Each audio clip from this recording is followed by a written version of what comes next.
Yes, thanks a lot for the assistance. Thanks a lot for having me. It's great to be back. I'm from DECTRIS. We do hybrid pixel detectors, and I will introduce a bit the technology and then speak about some recent applications. So DECTRIS has its background and origin in X-ray crystallography, protein crystallography. And during the last 20 years, it really has transformed protein crystallography, mainly at synchrotron sites. And if you look at the PDB statistics, last year, about 84% of the X-ray structures which were deposited in PDB were determined with our detectors.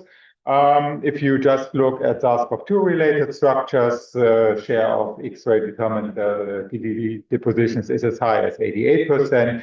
So somehow you could say that our detectors are very good for determining the structure of radiation sensitive samples. And I will try to explain why this is the case and what you can do with it. So at DECTRIS, we use a combination of two technologies. This is hybrid pixel technology and single photon or electron counting technology. Hybrid pixel refers to the fact that we have a separate layer of a sensor and bump bonded. Each pixel is bump bonded to a corresponding pixel in the readout electronics, so that makes a hybrid. And the readout pixel is designed in a way that it counts individual events. It's you can make it integrating. That was the Jungfrau. That's an integrating detector, but we are using counting detectors.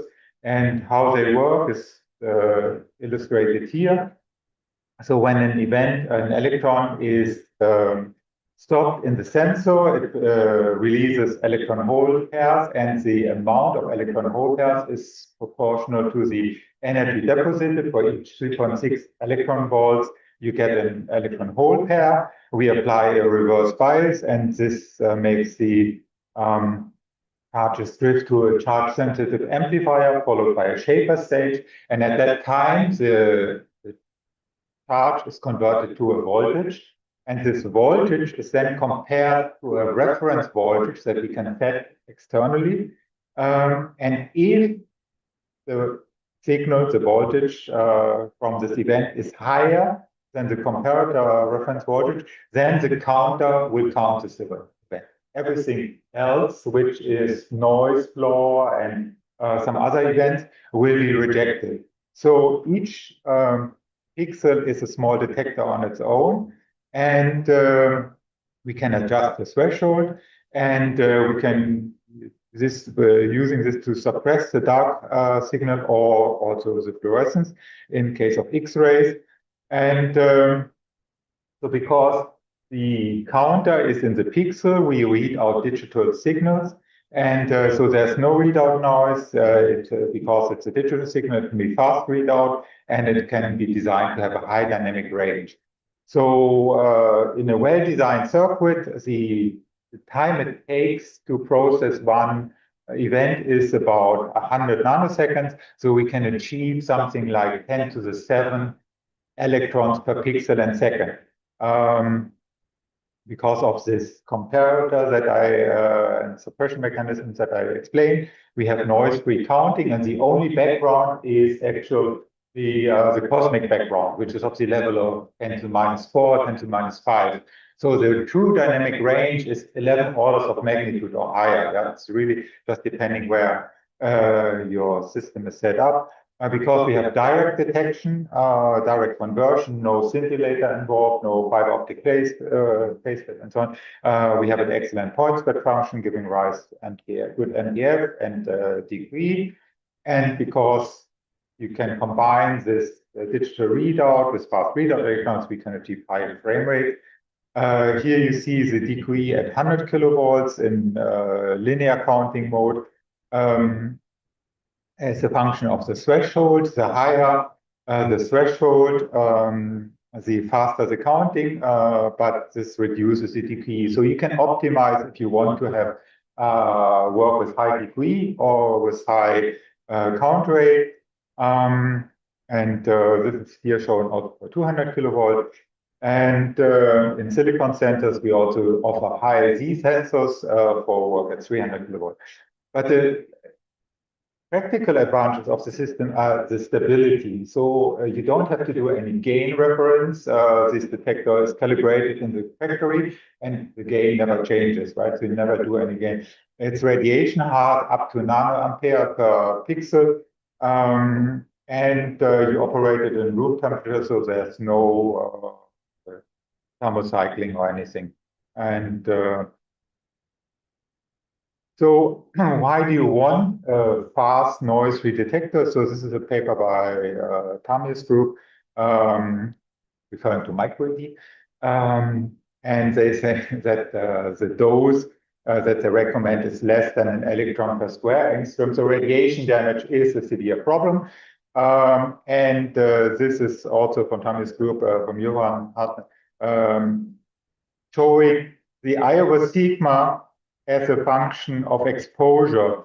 And you see that the noisier the camera, the higher the exposure that you require in order to achieve a given Iowa sigma. And so with the CETA being more noisy than the TITS camera and the Falcon 3, and if you have a noise-free detector, you can achieve the highest Iowa sigma at the lowest dose. And same for the completeness, the lowest noise contribution of the detector will give you the highest completeness at lowest possible dose. The other point is the coincidence loss because of the high count rate capability. This is the paper on data collection with the Apollo, and they argue a lot back and forth about how to deal with coincidence loss, and all these things are gone. I mean, you can count up to 10 to the 7 electrons per pixel and second. So you don't have to bother about coincidence loss. What you have to can bother about is to bother about your science and what you want to achieve. And so that's really make life much easier. What I mean by high dynamic range, this is data from Tim's group and collected in Vienna with a singular detector, where they have data of a copper palladium alloy with 380,000 counts in the highest peak in this 0.5 degree oscillation at 200 kilovolt, and the diffuse background at about 0.4 angstrom resolution is about 15 to 20 counts, and you can see nicely peaks of about 30 counts in this far corner. So you have the almost 400,000 count peak and the 30 peak in the same image, and this works perfectly well. What you can do then to improve on this, and Mike has a paper on this, is to reduce the background by using an energy filter. And this is data from Lothar Huben at Weizmann Institute, which gives you significantly less background when you work with protein samples. Or what you can do, because the reader is noise-free, you can do fine pi slicing. And this was shown for protein some time ago with Pilatus, that you should take a phi range of about half of the musicity of your crystal. And if you don't know the musicity, you start with, say, 0.1 degree per frame. Okay. So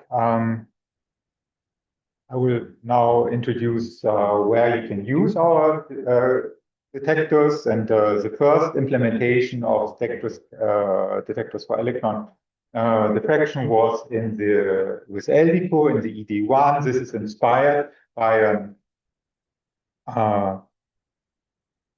X-ray diffractometer, so it has a horizontal axis. They claim with this they get a better shear confusion. So they have a lab 6, 160 kilovolt source, a simple system because they only wanted to do electron diffraction, and the sample is imaged by a stem.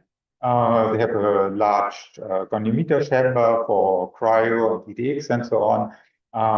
And as I said, they focus a lot on the goniometer to allow for high speed and for large angular range to minimize the missing wedge. And yeah, they have our detector in it, which can go up to 4.5 kilohertz, and is an integral part of the design. Gartan will present later on, Fernando, and they have integrated our ELA detector as a Stela. This is an example from their work on a small molecule with a high signal-to-noise ratio, and the fast frame rate enabled by Stela gives you high resolution structures, and the electron counting allows to detect even the weakest reflection, and this is visualized or shown in the reciprocal space image. So, a new machine developed from scratch was the Testcan Tensor. This is a microscope, STEM microscope, which was designed to do beam precession at 72 kilohertz.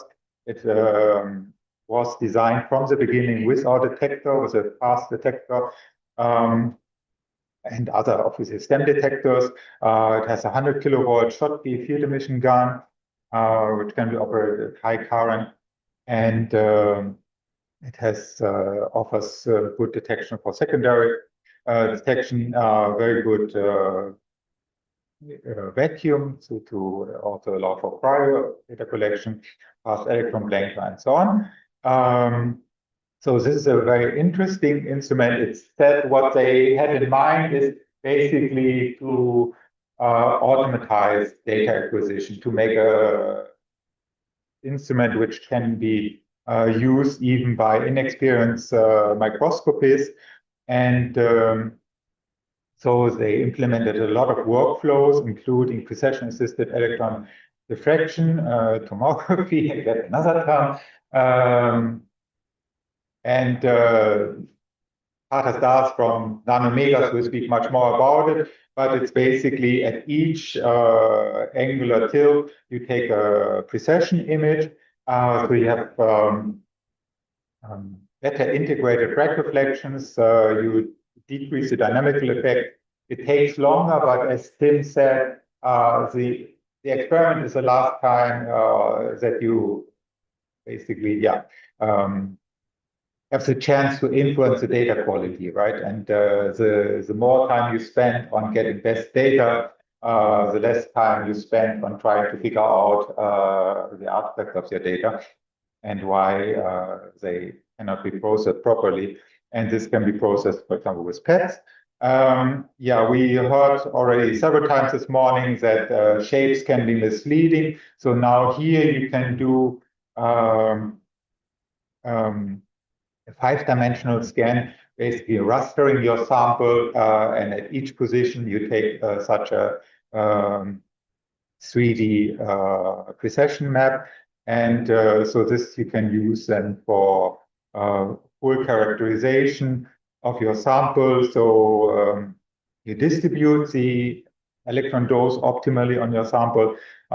You can use only those areas which diffract properly to your and contribute, and you can track nanodomains. And in that case, they use this for determine unknown phases and their orientation. This is illustrated here. So you have the 40 stem phase map, and I agree 40 stem will be the future. So you have the phase map, and you also get the orientation of the unknown phases. Yeah. So this is working really neatly. And then you can go serial electron diffraction is becoming more and more popular, but it also has limitations. That is with static images you have dynamical effect, and you have it's difficult to index because you have a high partiality. If you precess the beam, you see it on the right side, you get full reflections, and a lot of the artifacts from dynamical artifacts go away. As shown here for this bar example. And what is really cool is when they did this is a paper from the Jülich group, or first authored by Sergi Plana-Roos, that I can really recommend. So the completeness goes up from 62 to 99%, and the internal R factor drops from 23 to 13%. So you can really get much better data. And then this can be, the serial PED can be refined dynamically. So this shows the electrostatic potential, the Fourier difference map. So the noise basically in this in the map, which is much lower in the serial PD with a dynamical reflection, dynamic refinement. Sorry, you can do an anisotropic atomic displacement factor refinement. You can, yeah, as I said, you reduce the artifacts, and it significantly improves the R factors of the refinement and gives you better and more correct on distances. So this is a very nice way to collect the data. Tim was very modest. He didn't mention his latest Nature paper. This was collected with Singler and Jungfrau from PSI. So what they have been exploring is the fact that also Mike referred to, is that the atomic scattering factor strongly depends on the charge state of the atom. And being an expert in shell X, he was able then to refine the differences in the atomic scattering factors, and attribute this to the partial charges of the atom. So it's a general method that can be used to determine partial charges they demonstrated amino acids, zeolites, and other samples. So this is really has very, very high potential, I think, as a method that is, and obviously it helps in determining the position of hydrogen, which is also very, very difficult in X-ray. This is another example. This was done with the LDCO machine, so with a Quattro, and the group, they've been looking at the structural difference between nanocrystals and bulk crystals with X-rays, and nanocrystals with ED1. And they were able to, in this dicopper selenides, they found a trigonal structure which was new, and that has implications for skyrmions, and so they speculate that the structure between the effect of the surface on the structure and the magnetic properties. So that's quite interesting to see how crystalline properties change just with the size of the. So we finish this part. I think that hybrid pixel counting detectors are really very well suited for 3D ED or MicroED because of the dynamic range, the speed, and radiation hardness.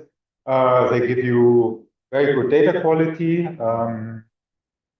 a very high throughput, and they are very robust. So even if you're a newcomer, you don't have to be scared. You can put the direct beam on the detector. It will last forever. Unfortunately, as a vendor, we don't like this, but yeah, you cannot break it. But it extends the scope of the method because it has this versatility that you don't have to think about the detection. David Waterman will present how electron diffraction processing data acquisition benefits from the automation that was done for NX during the last 2 decades. And yeah, the Singler is the largest detector currently available for HPC, for 3D. We had a detector at Richard Henderson's lab. They compare all the new detectors, and Richard summarizes, looking at 2 CMOS detectors and one of our detectors, nevertheless, all 3 look good, and the HPC detector has many advantages over CMOS: speed, convenience, sensitivity, and robustness. Easy. Good. Changing gears a bit, before we started, I had a quick chat with Shang-Hu, and he said, oh, now data becomes a problem, and people talk about the data crisis. So we've been looking into this a bit at DECTRIS, and one thing that we've been developing and launching last year is the DECTRIS Cloud, and it is there to help scientists to deal with the large amount of data and to, again, to focus on science. You can run and compute,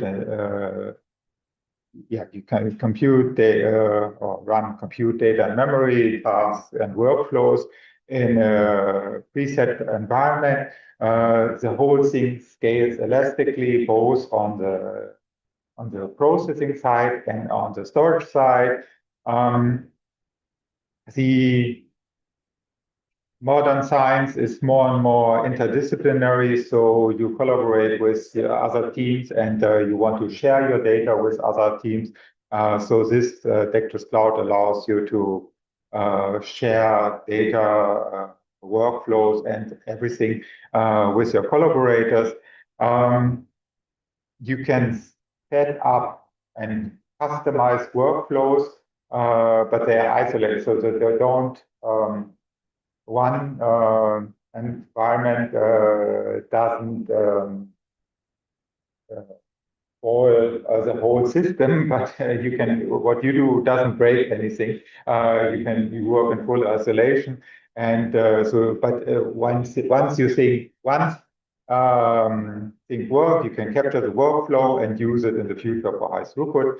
And again, you don't have to be an expert on system administration and libraries and whatever. Yeah, you can work basically starting from the click of a button on your browser, because everything is preset and all the environments are there to support your work. This is how it looks like. At the core is the DECTRIS Cloud Engine. And you have basically for your compute task elastic performance, so you can scale the number of CPUs or GPUs that you want to use per task. And you have the data storage, which is also shareable and can scale with your demand. And at the center is the DECTRIS Cloud Engine. And the DECTRIS Cloud Engine are basically isolated software containers which are versioned, and where you can run either interactive sessions, so virtual machines, or Jupyter notebooks, or you can run automated jobs, so bash scripts which orchestrate the tools which are available. You have full autonomy, so there's no troubleshooting for permissions and rules. This is all taken care of by the cloud team.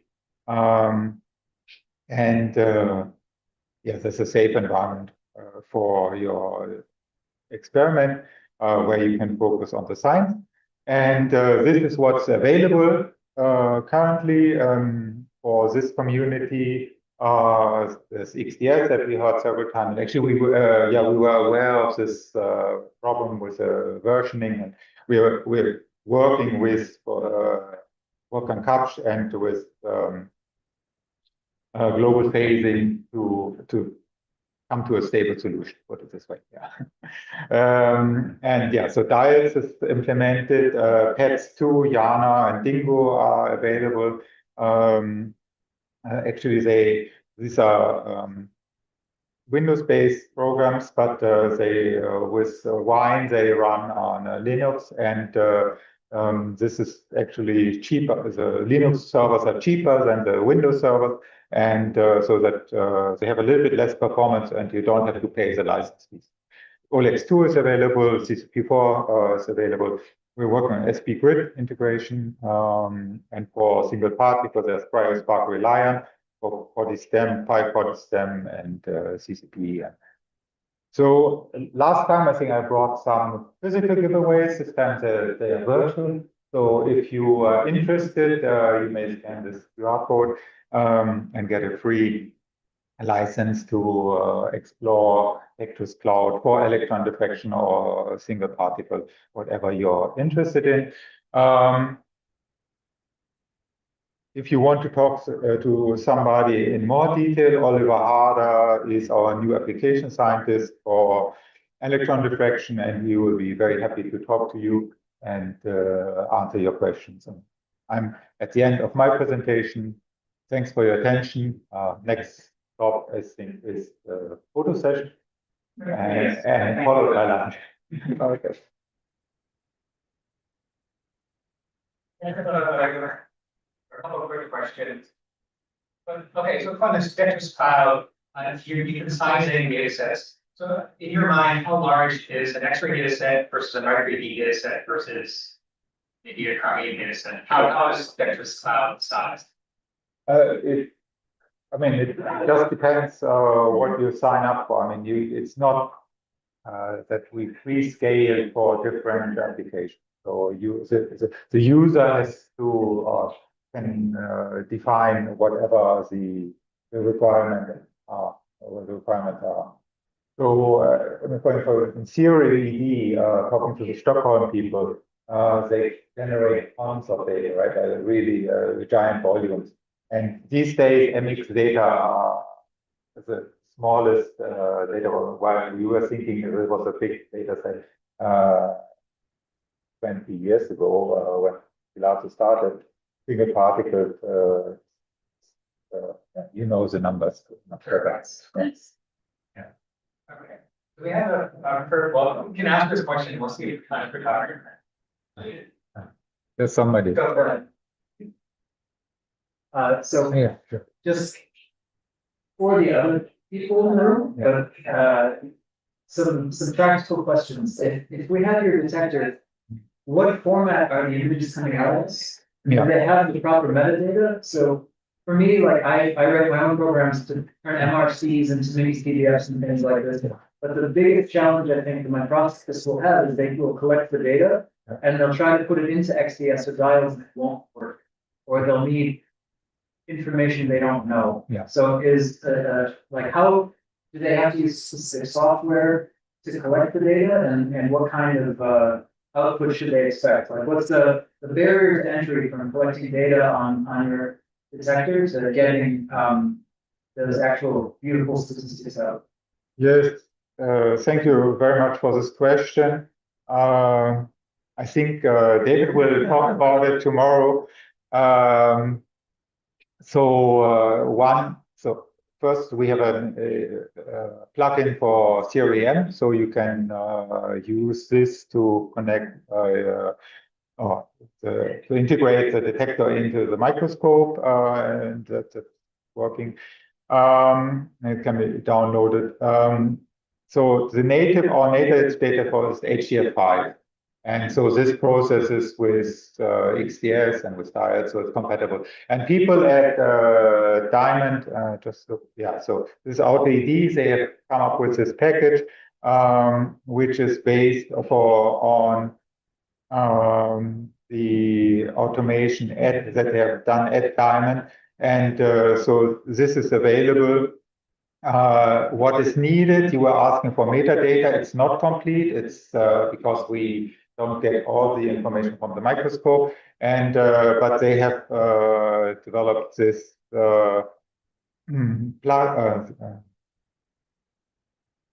script for writing full Nexus header, and with this, then you can do the auto processing. So it is so there are solutions which allow for automatic processing, and yeah, it's very similar as it was developed for the synchrotrons. Yeah, so then basically, yeah, it is extremely transparent. You get a report similar to the synchrotron, where the data qualities, the statistics are presented to you. So, yeah, HDF, you can convert it to CBF. I think there's no official MRC, but this maybe not so important for this community. Thank you, Clemens.